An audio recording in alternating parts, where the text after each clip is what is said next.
आज का हमारा टॉपिक रहेगा आईबीएस के बारे में, यानी कि इरिटेबल बाउल सिंड्रोम के बारे में। इससे पहले की वीडियो में मैं आपको ऑलरेडी अल्सरेटिव कोलाइटिस के बारे में बता चुकी, और उस वीडियो में मैंने ये भी एक्सप्लेन किया था कि अल्सरेटिव कोलाइटिस एंड आईबीएस ये दोनों डेफिनेशंस अलग अलग है। इन दोनों को हमें कोरिलेट सेम में नहीं लेकर जाना। इरिटेबल बाउल सिंड्रोम की अगर हम बात करेंगे कि इसकी डेफिनेशंस क्या है, आयुर्वेदिक में इसका ट्रीटमेंट क्या पॉसिबल है, IBS treatment in Ayurveda, how to cure IBS in Ayurveda, और आईबीएस का ट्रीटमेंट इन इंडिया में कैसे अवेलेबल है और इसको हम आयुर्वेद से कैसे रिकवर कर सकते हैं, इस चीज के बारे में मैं आज आपके साथ डिस्कस करूंगी। और आईबीएस के साइन एंड सिम्टम्स क्या है, उसकी डेफिनेशंस क्या है, तो ये भी मैं आपको क्लियर करूंगी, जिससे कि आपको किसी भी तरह की कोई भी कंफ्यूजन ना हो सके। इससे पहले कि थोड़ा सा मैं आपको ये बताना चाहती हूँ कि लास्ट एक मंथ से मैं आईबीएस को अभी मैं क्यों इंपॉर्टेंस दे रही हूँ कि लास्ट एक मंथ से हमारी जो डेली ओपीडीज में बहुत सारे पेशेंट्स की ये समस्या थी कि उन्हें पेट में दर्द रह रहा है, there is a lots of discomfort, weakness, थकावट सी रहती है, खाना खाने का मन नहीं करता, जब खाना खाते हैं तो immediate have to go to washrooms, और कॉन्टिन्यूसली उन्हें लूज मोशंस हो जाते हैं, और समटाइम्स पेशेंट्स को कॉन्स्टिपेशन होनी शुरू हो जाती है, तो जिसके कारण पेशेंट काफी डिप्रेस्ड होना शुरू हो जाता है, और इसे डिप्रेशन की वजह से वो कहीं अंदर बाहर नहीं आ जा सकता, अपनी सोशल एक्टिविटीज बिल्कुल खत्म हो जाती है, और पेशेंट काफी स्ट्रेस एंजाइटी में चला जाता है।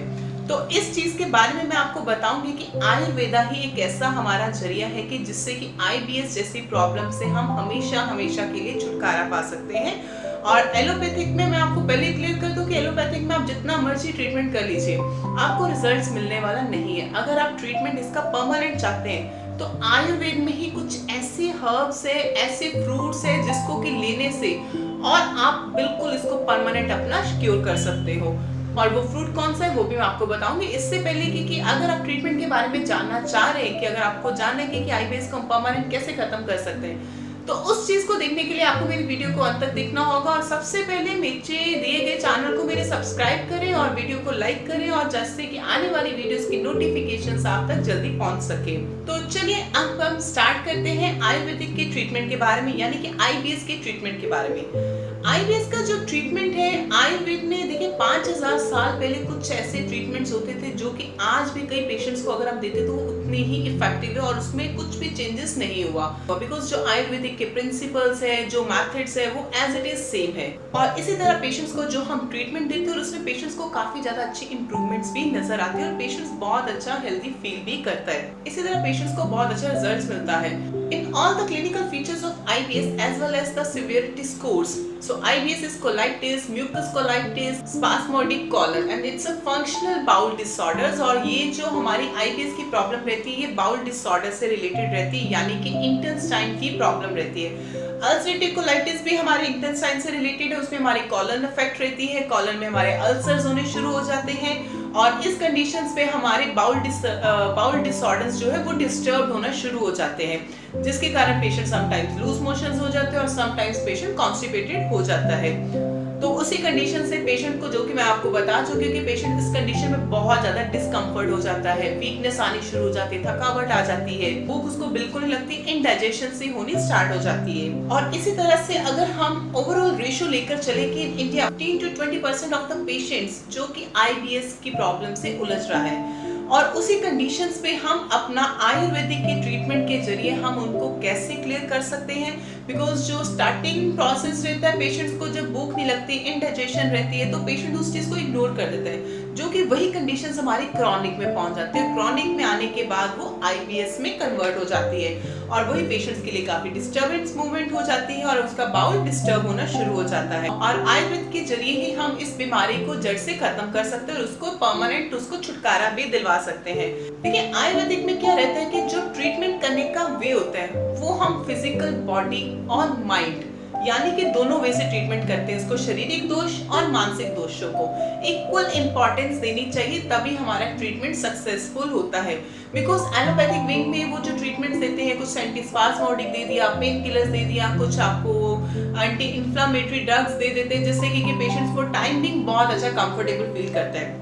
बट आयुर्वेदिक में जो हम ट्रीटमेंट देते हैं अकॉर्डिंग टू दोषास देते हैं। इसी अकॉर्डिंगली अगर हम बात करें विटिएशन ऑफ आयुर्वेदा, तो हमारी जो अग्नि है वो मंद होनी शुरू हो जाती है, और जब अग्नि बिगड़ती है तो उसी कंडीशन पे ही आईबीएस यानी कि इरिटेबल बाउल सिंड्रोम की प्रॉब्लम हमारी बॉडी में एक्टिव होनी शुरू हो जाती है। और इसका root cause of the IBS क्या हो गया, हमारी मंद अग्नि। और मंद अग्नि क्या है, जब मंद अग्नि हो जाती तो हमारी जो बॉडी में हमारा जो स्टमक है, हमारा पेट है, तो वो आम सिक्रीट करना स्टार्ट करता है। Aam is equal to waste toxin material, और बॉडी में हमारे कुछ अननेसेसरी टॉक्सिन मटेरियल्स रिलीज होने शुरू हो जाते हैं जिसको कि बॉडी से एलिमिनेट होना चाहिए, बट वो एलिमिनेट होने के बजाय बॉडी में ही स्टे करते हैं, और जिससे कि हमारी अग्नि मंद हो जाती है, और अग्नि मंद होने के कारण हमें आईबीएस जैसी प्रॉब्लम पैदा हो जाती है, तो यही सिवियर कंडीशंस तक पहुंच जाती है। और जो वेस्ट टॉक्सिन मटेरियल है वो बॉडी में हमारे कुछ ऐसे विषैले पदार्थ सिक्रेट करते हैं जो कि हमारे लिए काफी नुकसानदायक होते हैं। अकेला आईबीएस नहीं, और भी कई तरह की ऐसी बीमारियां रहती है जो कि हमारी मंद अग्नि के कारण ही बॉडी में पैदा होती है। तो वो भी हम इन कमिंग वीडियोस में वो मैं आपके साथ अच्छी तरह से वो भी जल्दी ही डिस्कस करूंगी कि मंद अग्नि के कारण हमारी बॉडी में और क्या क्या प्रॉब्लम्स होती है। और इवन कि मैं हर वीडियोस में आपके साथ ये आपको क्लियर आउट करती हूँ कि हमारी बॉडी का जो मेटाबॉलिक सिस्टम है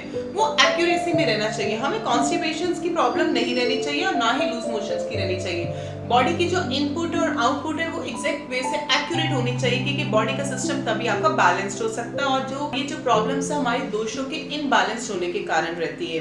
और अभी मैं आपको बताऊंगी कि ये तो हो गया आईबीएस कि किस वजह से हुआ, इसका कॉजेस क्या था, कारण क्या था और सिम्टम्स क्या थे। अब मैं आपको बताऊंगी कि ट्रीटमेंट के बारे में। देखिए, ट्रीटमेंट के बारे में जो मैं आपको बताने जा रही हूँ, ये एक ऐसा फ्रूट है और ये आप सब जानते भी हो इस चीज को, बट इसको यूज किस वे में करना है और किस बीमारी में करना है ये चीज आपको नहीं पता, और उस चीज के बारे में मैं आपको बताऊंगी।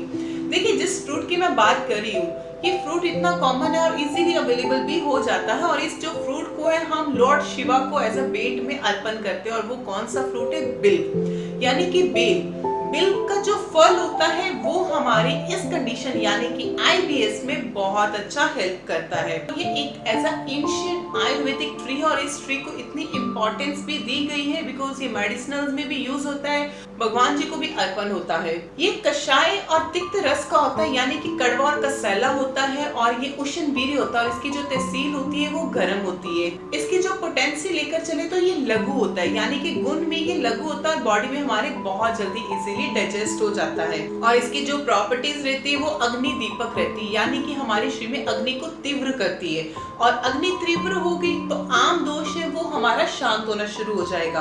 आम को जो एक्सेस वेस्ट टॉक्सिन मटेरियल्स बन रहा है तो उसको वो शरीर से बाहर निकालेगी। जैसा कि मैंने बताया था कि आईबीएस हमारे मंद अग्नि के कारण होता है, तो बिल्व लेने के कारण हमारे शरीर में जितना एक्सेस वेस्ट मटेरियल बन रहे हैं तो उसको बॉडी से एलिमिनेट करेगा। टॉक्सिन्स जितने बॉडी में एक्सेस बन रहे हैं तो वो बॉडी से उसको सिक्रीट कर देगा, जिससे कि हमारी बॉडी एक्यूरेट फॉर्म में आनी शुरू हो जाएगी, और हमारी बॉडी के जो दोषास इम्बैलेंस्ड हो रखे हैं वो भी बैलेंस फॉर्म में आने शुरू हो जाएंगे। और इसकी एक और प्रॉपर्टीज रहती है, एस्ट्रिंजेंट और हॉट पोटेंसी के कारण ये हमारी जो कॉलन की मोटिलिटी रहती है उसको भी रिड्यूस करता है, जिससे कि पेशेंट्स को जो लूज मोशंस हो रही है या कॉन्स्टिपेशन हो रही है और उस चीज को वो बैलेंस करेगा, जिससे कि उसकी मोशन की जो कंसिस्टेंसी है वो बिल्कुल बैलेंस फॉर्म में अच्छी आ सकेगी, जिससे कि पेशेंट्स को किसी भी तरह की कोई प्रॉब्लम ना हो सके। और ये जो बिल्व है मार्केट में बहुत इजीली अवेलेबल हो जाता है। बिल्वादी चूर्ण है, बिल्वादी अरिष्ट है, बिल्वादी ले है, जो कि इजीली अवेलेबल रहता है, और आप भी इस चीज को यूज कर सकते हैं और आईबीएस जैसी प्रॉब्लम से उसे छुटकारा पा सकते हैं। अगर आप भी इस प्रॉब्लम से अभी भी ग्रस्त है, तो अगर आपको इस चीज से छुटकारा नहीं मिल पा रहा है तो आप मुझे नीचे दिए गए कमेंट बॉक्स में अपने क्वेश्चंस भी डाल सकते हो, और जिससे कि मैं आपके जो क्वेश्चंस के उसके आंसर दे पाऊंगी। अगर और भी इस चीज के बारे में डिटेल्स लेना चाहते हो तो मेरी स्क्रीन पे फ्लैश हो रहा नंबर, आप हेल्पलाइन नंबर पे कॉल भी कर सकते हैं और अपनी प्रॉब्लम का समाधान पा सकते हैं। तो वेट मत कीजिए, आईबीएस जैसी प्रॉब्लम से छुटकारा पाएं और अपनी जो लाइफ है उसको हेल्दी बनाएं। Thank you.